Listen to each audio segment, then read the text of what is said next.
buenas noches, hoy es 21 de abril, yo soy Memo Flores y esto es Noticias a Tiempo. El Papa Francisco ha fallecido. Esta mañana, a las 7:35 hora de Roma, se confirmó el deceso de Jorge Mario Bergoglio, el primer papa latinoamericano de la historia. El fallecimiento fue en su aposento dentro de la Casa Santa Marta, donde vivió desde el inicio de su pontificado. Según la información oficial, el Papa Francisco falleció a causa de un derrame cerebral e una insuficiencia cardíaca irreversible. Carissimi fratelli e sorelle, con profondo dolore devo annunciare la morte del nostro Santo Padre Francesco. Alle ore 7:35 di questa mattina, il Vescovo di Roma Francesco è tornato alla casa del Padre. La sua vita tutta intera è stata dedicata al servizio del Signore e della sua Chiesa. El Papa Francisco falleció tras haber cumplido 15 años de su pontificado.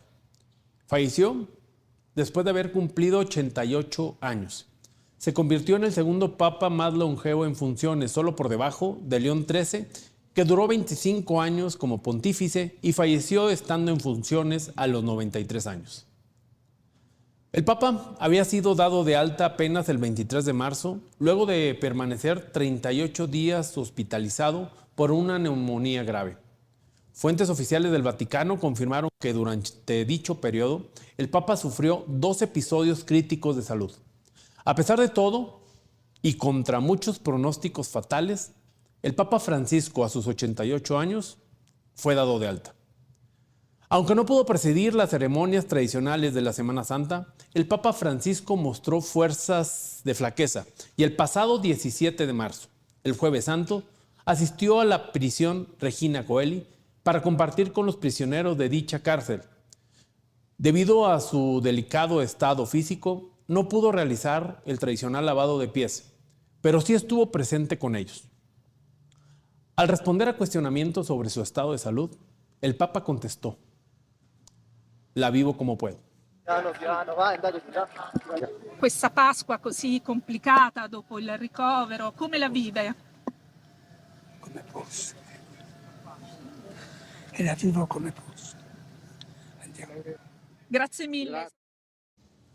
La última aparición pública de Francisco fue cuando participó en la misa de Pascua, apenas hace pocas horas.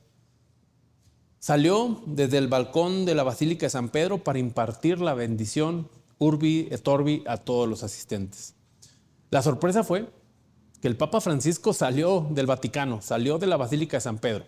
¿A qué? A recorrer la plaza en el Papamóvil, deteniéndose incluso a bendecir a algunos niños.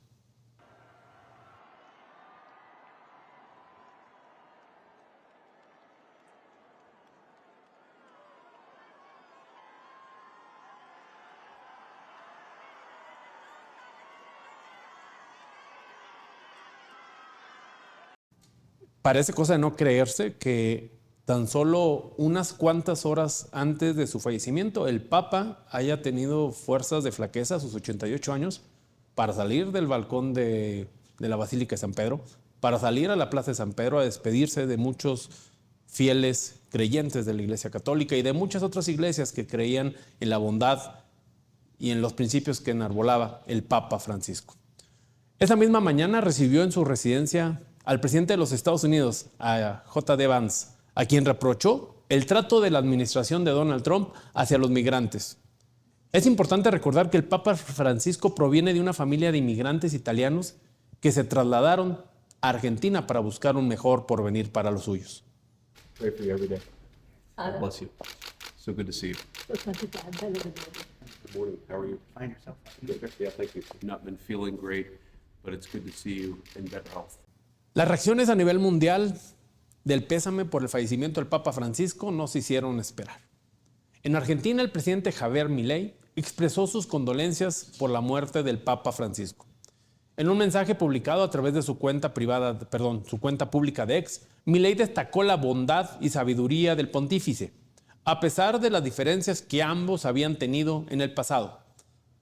El presidente argentino escribió que esas diferencias hoy resultan menores.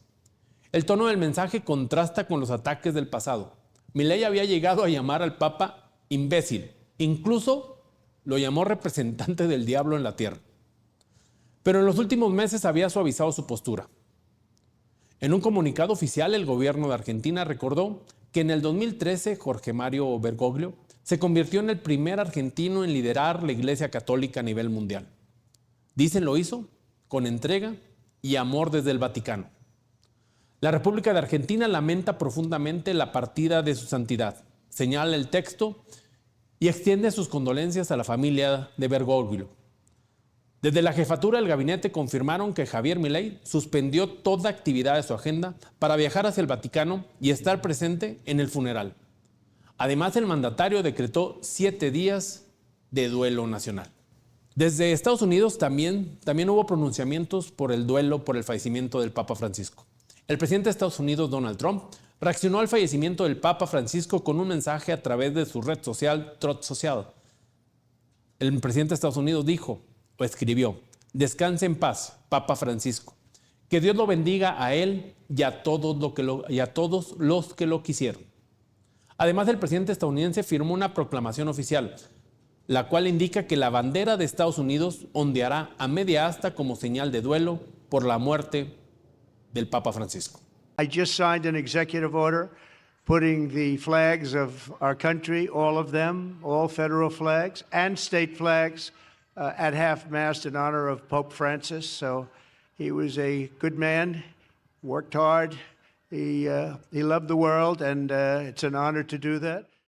La disposición del presidente Donald Trump aplica para todos los edificios federales, instalaciones militares y sedes diplomáticas dentro y fuera del país. Y se mantendrá vigente hasta el atardecer del día en que se realice el funeral del Papa Francisco.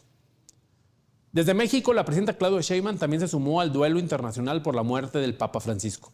Durante su conferencia matutina en Palacio Nacional, en el Salón Tesorería, Sheinbaum Pardo calificó la pérdida del pontífice como un hecho doloroso para la humanidad.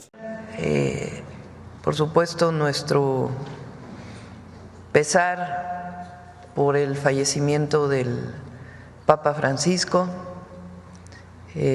nuestro abrazo a todos los católicos de México, pero también a los no católicos. El Papa Francisco fue un humanista, un hombre que estuvo cerca siempre del más humilde, de los pobres. Todavía el día de ayer su mensaje fue por la paz, así que es una pérdida dolorosa. Que en paz descanse. Nuestro abrazo y cariño a todo el mundo y en particular a las y los católicos de México. La mandataria Claudia Sheinbaum afirmó que Francisco fue un humanista que dedicó su vida a estar cerca de los más necesitados, siempre optando por los pobres, por el apoyo a los pobres y optando por la paz. Horas antes de la conferencia mañanera, Sheinbaum ya se había pronunciado en redes sociales en su cuenta de X. Escribió: muere el Papa Francisco, un humanista que optó por los pobres, la paz y la igualdad, dejando un gran legado de verdadero amor al prójimo. Para los católicos y los que no lo son, es una gran pérdida. Haberlo conocido fue un gran honor y privilegio. Descanse en paz el Papa Francisco. El presidente de Rusia, Vladimir Putin, también rindió homenaje al Papa Francisco, a quien describió como un dirigente sabio y un defensor constante de los más altos valores de la humanidad y la justicia. Это человек, который относился к России в высшей степени положительно. Это я могу точно сказать. Мы с ним неоднократно встречались лично и поддерживали отношения через различные каналы. То, что Папа Римский ушел из жизни именно в пасхальные дни, я не знаю, как у католиков, но у православных людей есть такое понимание, есть такая внутренняя традиция традиционное понимание того, что если Господь призывает к себе человека в пасхальные дни, это особый знак того, что человек прожил свою жизнь не напрасно, много сделал хорошего для людей. Я думаю, что так и было, имея в виду, что Папа Римский сделал очень много. El presidente de Rusia, Vladimir Putin, y Francisco se reunieron en 3 ocasiones durante las diferentes visitas del mandatario ruso al Vaticano. Las visitas fueron en 2013, 2015 y 2019. Además, sostuvieron varias conversaciones telefónicas, la última de ellas en diciembre del 2021, poco antes de que Rusia empezara una ofensiva, una guerra contra Ucrania. Hace un par de horas, el testamento del pontífice de Francisco se dio a conocer. Dentro de sus solicitudes expresa directamente que quiere un sepulcro sencillo. ¿En dónde? En la Basílica de Santa María la Mayor, uno de los lugares más queridos durante el pontificado del Papa. Su tumba estará entre la Capilla Paulina y la Capilla Sforza, bajo tierra, sin decoraciones ni monumentos. Solo busca y solo quiere que en la cúpula esté la palabra grabada Francisco. En la lápida. También renunció a los honores de jefe de Estado. No habrá ceremonias de Estado ni discursos políticos. En cambio, pidió una misa discreta, centrada en las oraciones. Dejó instrucciones precisas para que todo el proceso sea coordinado por el comisionado del capítulo liberiano, Monseñor Rolandas Macricas. La decisión de ser enterrado fuera del Vaticano rompe con la tradición seguida por sus antecesores recientes, pero es coherente, muy coherente, con el estilo que marcó su papado: austeridad, cercanía y una constante resistencia al poder como forma de privilegio. La Plaza de San Pedro del Vaticano se tiñó de tristeza. Miles de fieles acudieron al corazón de la Iglesia Católica, muchos en silencio, otros entre lágrimas, para rezar por el Papa Francisco, por su descanso permanente. El rezo del rosario fue presidido por el cardenal italiano Mauro Gambetti.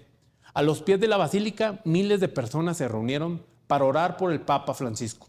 Durante la ceremonia, el cardenal recordó la frase con la que el pontífice argentino solía despedirse en cada encuentro con los fieles: por favor no se olviden de rezar por mí.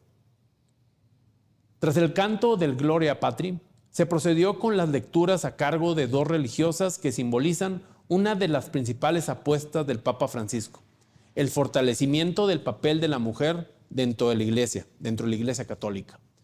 Participaron Rafaela Petrini, secretaria general de la Gobernación del Estado Vaticano, primera mujer en ocupar ese cargo, y Alessandra Smerelli, responsable del Dicastrio para el Servicio del Desarrollo Humano Integral. Y mientras el mundo apenas digiere la partida del Papa Francisco, el Vaticano entra en una nueva etapa, la etapa de la sucesión de Francisco. En los próximos días dará inicio el cónclave. El término proviene del latín cum clave, que significa en español bajo llave, y alude al aislamiento absoluto bajo el cual se realiza el proceso. Será el máximo 20 días más después del fallecimiento del Papa, quiere decir entre el 10 y el 11 de mayo máximo, cuando los encargados de elegir al nuevo Papa, los llamados cardenales electores, aquellos menores de 80 años, se reúnan para elegir al sucesor de Francisco. Actualmente hay 138 cardenales electores. La elección se lleva a cabo al interior de la Capilla Sixtina, un recinto célebre no solo por los frescos, obras de Miguel Ángel, sino también por ser el escenario en el que se define el futuro y presente de la Iglesia Católica. Un día antes del inicio del cónclave se celebra la misa pro eligiendo Romano Pontífice, precedida por el decano del Colegio Cardinalice italiano, el italiano Giovanni Batti Re. A partir de entonces los cardenales quedan completamente incomunicados. Se les quita teléfonos, no tienen acceso a la prensa, a plataformas sociales, a televisión, a radio. No pueden comunicarse con ninguna persona de su familia ni con ninguna persona del exterior. Todos los cardenales electores duermen en la Casa Santa Marta, un hotel dentro del Vaticano que, por cierto, era donde residía el Papa Francisco. El Papa Francisco nunca quiso vivir en los ostentosos aposentos papales del edificio principal del Vaticano. Los cardenales solo se trasladarán de ahí, de este hotel para miembros del Vaticano, hasta la Capilla Sixtina, un trayecto que dura, de una distancia máxima de 700 metros, que realizarán entonando el Veni Creator Spiritus. Al ingresar, todos los cardenales electores jurarán en conjunto, también en latín, extra omnes, todos fuera, marcando el inicio formal del encierro y la promesa de no revelar jamás nada de lo que sucede dentro del cónclave. Durante el primer día, el cónclave se realiza solamente una votación. A partir del segundo día, se pueden celebrar hasta 4 rondas de votaciones diarias. Para ser electo, un candidato debe obtener 2/3 de los votos, es decir, se requiere por lo menos el respaldo de 92 de los 138 votos de cardenales electores. Si después de 3 días no se logra el consenso sobre algún cardenal, se tendrá un descanso de 24 horas para reflexionar. Si el estancamiento continúa hasta el 7º día, se da otra nueva suspensión por un día más. Al final de cada jornada, las papeletas son quemadas. Si el humo es negro, no hay acuerdo. Si el humo es blanco, hay un nuevo papa. Cuando un candidato alcanza la mayoría, se le pregunta si acepta el encargo y qué nombre desea adoptar como papa. Luego se dirige a la sala de lágrimas, una pequeña sacristía a un costado de la Capilla Sixtina, donde se viste por primera vez con la sotana blanca, la sotana papal. Después regresa a la Capilla Sixtina para recibir la obediencia de los cardenales. Y finalmente, el cardenal protodiácono Dominique Malverti se asoma al balcón de la Basílica de San Pedro y pronuncia la frase que ya es icónico para todo el mundo: Habemus Papam. Entre los nombres que suenan como favoritos para ser elegidos como próximo papa están Peter Ergo, de 72 años, húngaro; Mario Grech, de 68 años, de Malta; Pietro Parolini, de 70 años, italiano; Luis Antonio Tagle, de 67 años, filipino; Joseph Tobin, de 72 años, Estados Unidos; Peter Turkson, de 76 años, de Ghana; Matteo Zuppi, de 69 años, italiano; Raymond Durker, de 76 años, de los Estados Unidos; Malcolm Rajit, de 77 años, nacido en Sri Lanka; William Hecht, de 71 años, de los Países Bajos.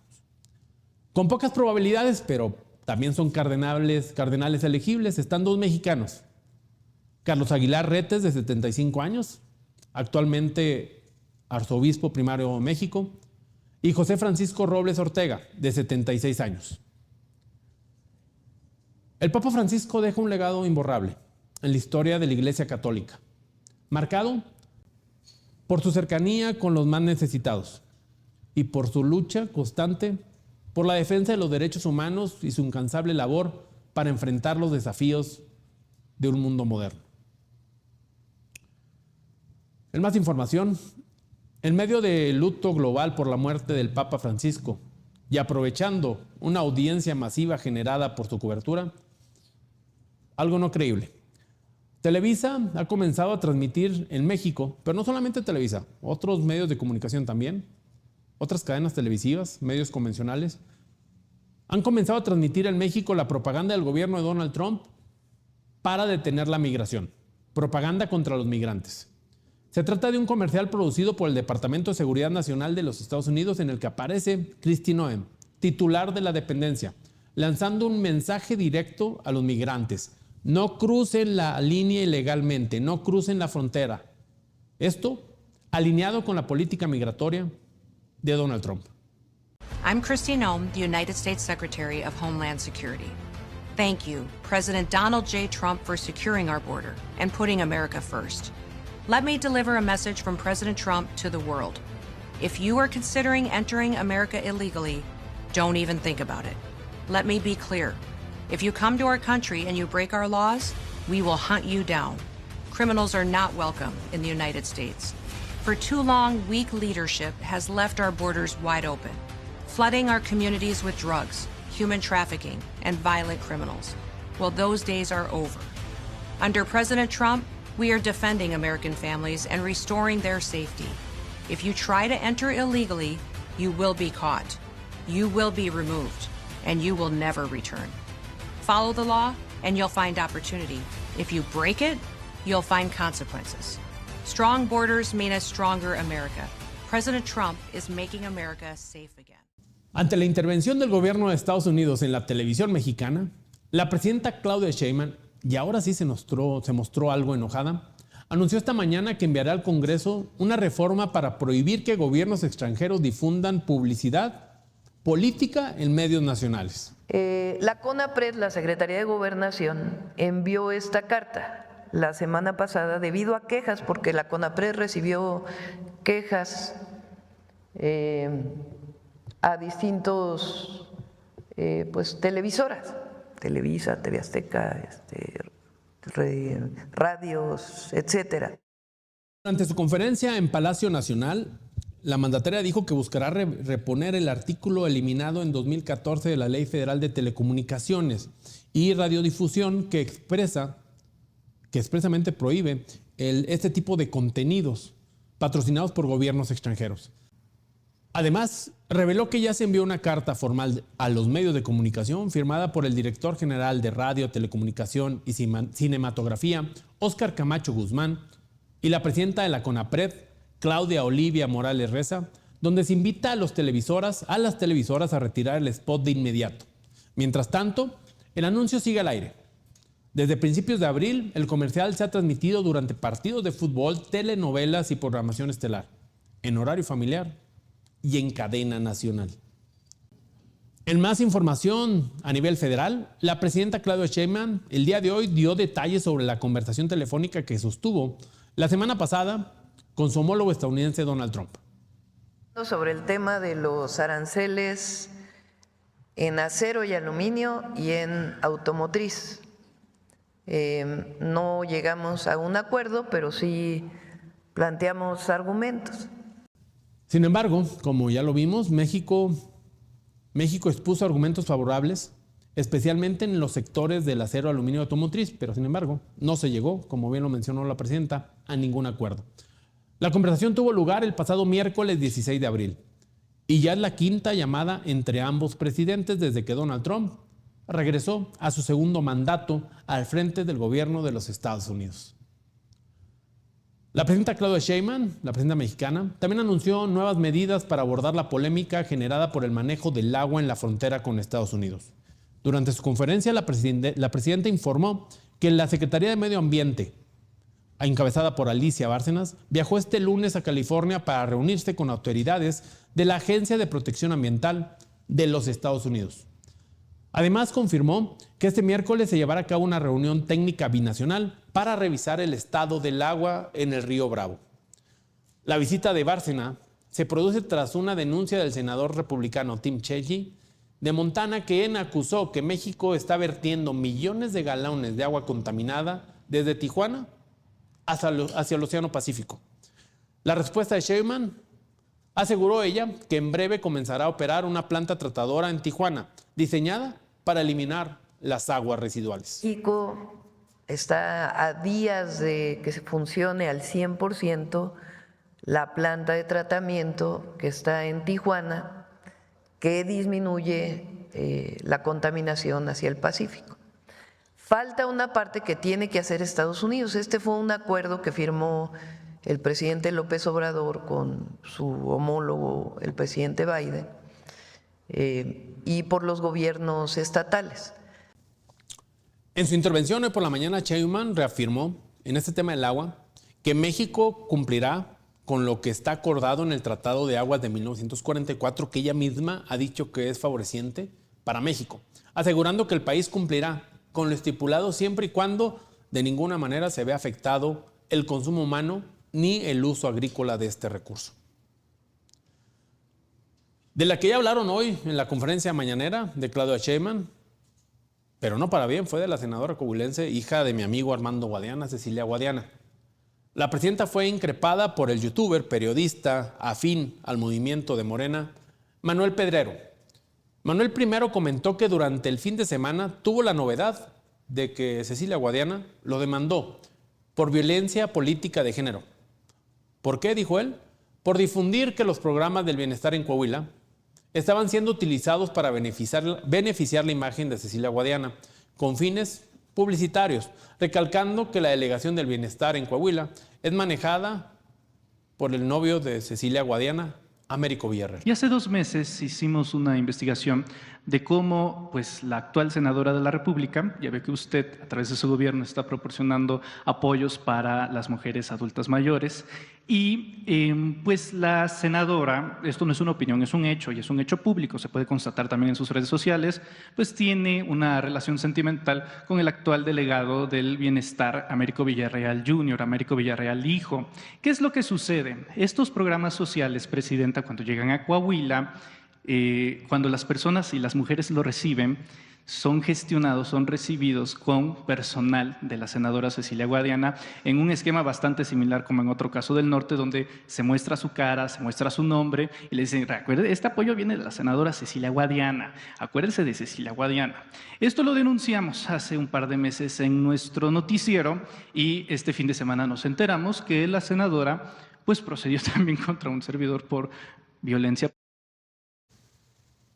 La presidenta contestó al respecto de esta denuncia que hace Manuel Pedrero contra Cecilia Guadiana.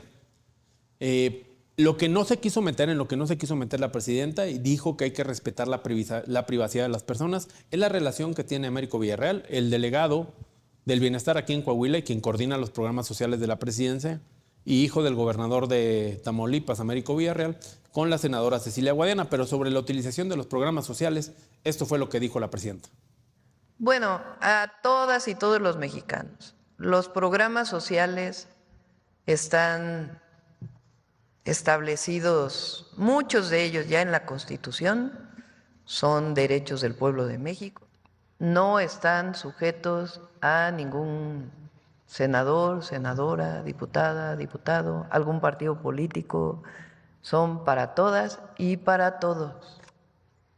No está bien que alguien haga propaganda personal, pero no como un asunto de promoción personal. Eso pues no debe ser, si es que así ha sido.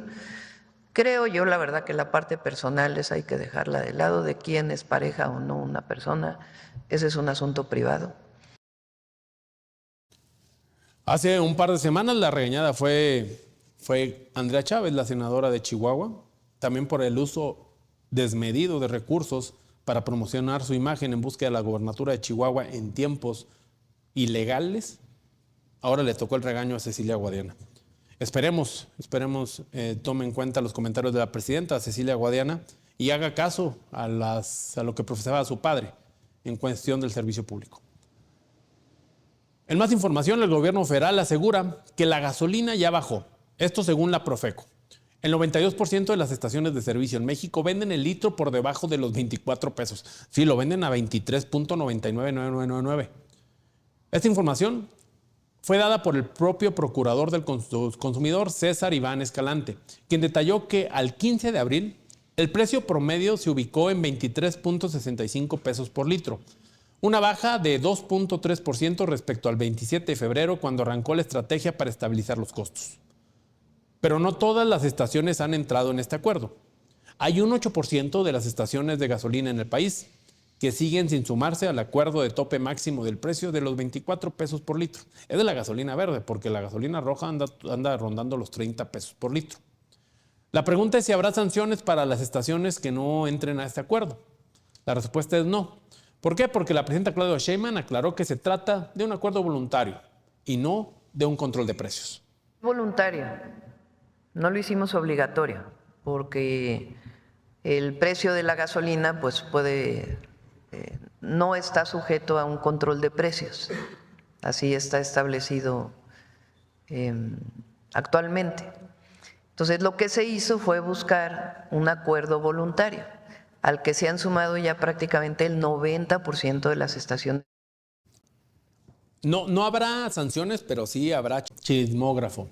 Y habrá exhibidas esto en las conferencias matutinas desde Palacio Nacional para que los ciudadanos sepan dónde conviene recargar gasolina en las estaciones más cercanas o que le queden de paso y evitar aquellas que se dejan caer en el costo de la gasolina por litro para cada uno de nosotros. En información en temas de seguridad, más de 4 toneladas de presunta cocaína fueron aseguradas por la Secretaría de Marina frente a la Costa Brava de Guerrero, en 2 operativos distintos. En una primera intervención, durante un patrullaje aéreo, personal naval localizó una embarcación tipo Go Fast con 5 personas a bordo. En la unidad se encontraron 38 bultos con un peso aproximado de 1.8 toneladas de presuntas drogas. Los detenidos junto con la embarcación y el cargamento fueron trasladados al muelle de la 8ª Región Naval y puestos a disposición de la Fiscalía General de la República para la integración de sus carpetas de investigación correspondientes. En un segundo operativo se localizaron 64 bultos flotantes en el mar, con un peso estimado nada más y nada menos de 2.4 toneladas de droga.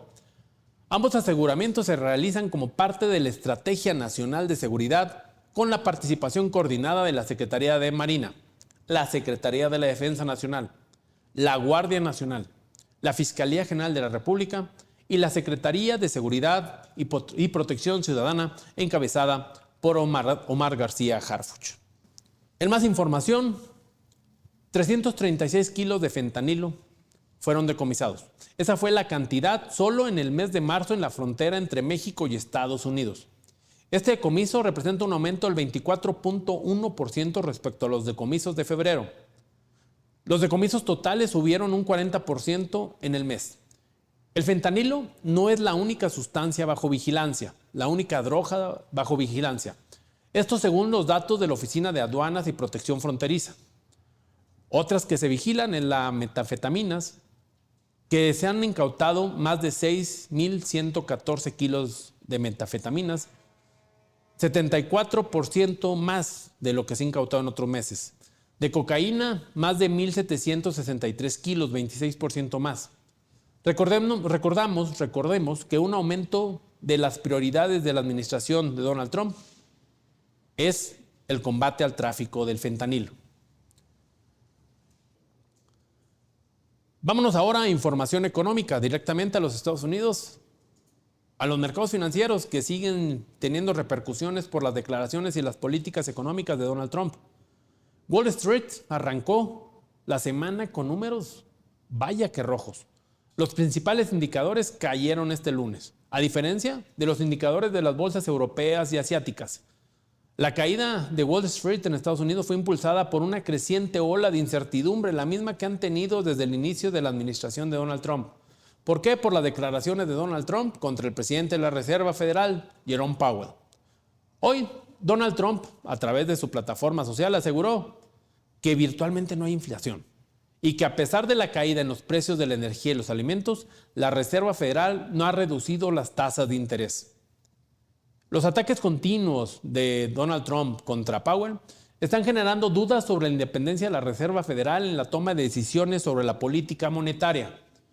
Aunque Trump no tiene la autoridad legal para remover al presidente de la Reserva Federal, los mercados están sintiendo el impacto de la incertidumbre política. El nerviosismo se refleja en las cifras que ya hemos mencionado, la caída de los mercados económicos en Estados Unidos. Dow Jones cayó más del 3%, Standard & Poor's más del 3%, Nasdaq más de 3.3%. La incertidumbre sobre la política monetaria de la Fed está afectando la estabilidad de los mercados financieros a nivel global, pero particularmente en los Estados Unidos. Eso fue todo por el día de hoy. No dejen de seguirnos a través de todas las plataformas de atiempo.tv el día de mañana con toda la información sobre el funeral del Papa Francisco, el inicio del cónclave, que todavía faltan bastantes días. Tienen hasta 20 días después del funeral del Papa Francisco para iniciar este proceso sucesorio del Papa. Pero aquí en atiempo.tv tendremos toda la información en tiempo oportuno para que ustedes estén bien informadas y bien informados. Soy Memo Flores, esto fue Noticias a Tiempo. Nos vemos el día de mañana en punto de las 8 de la noche por atiempo.tv.